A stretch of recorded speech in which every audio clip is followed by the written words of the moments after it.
আসসালামু আলাইকুম এভরিওয়ান, কেমন আছেন সবাই? আশা করি সবাই অনেক অনেক ভালো আছেন। আমিও ভালো আছি। তো চলে আসলাম নতুন একটা ব্লগ ভিডিও নিয়ে। তো সকাল সকাল অনেক বৃষ্টি হইছে, টিপ টিপ কইরা। তো এর মাঝে আমি বললাম যে দেখি আমার ছেলের জন্য, ছোট ছেলের জন্য একটা জামা বানাই।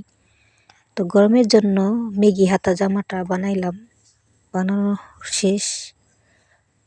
তো করতাছি, বোতামের ঘাট তৈরি করতাছি, বোতাম লাগাবো। 3টা ঘাট তৈরি করছি, করার পরে বোতাম আর কি লাগাইলাম।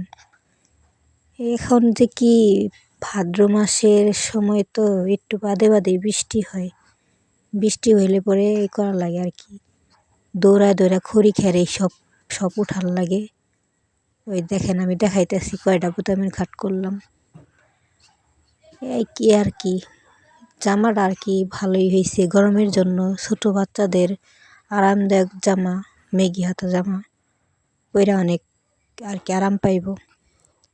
তো আমি একলা একলা অনেক কথা কইলাম, কথাগুলো আর কি আপনাদের মাঝে শেয়ার করা হয় নাই। তো দেখতেই থাকেন। এগুলো হলো গতকালকের ভিডিও। তো সকালবেলা আপনাদের ভাই বড় একটা বোয়াল মাছ নিয়ে আসছে। ওই যে বোয়াল মাছ, বোয়াল আরও ওইটা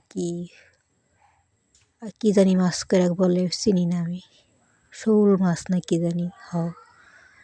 তো বোয়াল মাছ দিয়া সুন্দর করে আর কি পেঁপে কুচি কুচি করে কাটটা রান্না করবো। তো বোয়াল মাছের জন্য মশলা দিয়া সব রাইখা দিছি।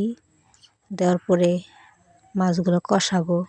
এই যে পেঁপে কাটছি, কাঁচা পেঁপে সুন্দর করে ছোটো করে কাটটা, আপনাদের ভাই বলছে যে এভাবে কাটটা রান্না করলে নাকি ভালো লাগে এর কাছে। পরে ভাপ দিছি, পেঁপেগুলো ভাপ দিয়া রাইখা দিছি। পরে মাছগুলো সুন্দর করে কষাইলাম, কষাইয়া পরে তরকারিটা রান্না করব। তো সবাই আমার চ্যানেলের সঙ্গে থাকবেন, সাবস্ক্রাইব করবেন, লাইক করবেন, কমেন্ট করবেন অ্যান্ড শেয়ার করবেন, আর বেল আইকনটা বাজিয়ে দিবেন। আমি ভিডিও ছাড়ার লগে লগে যেন আপনারা পাওয়া যান। আল্লাহ হাফেজ।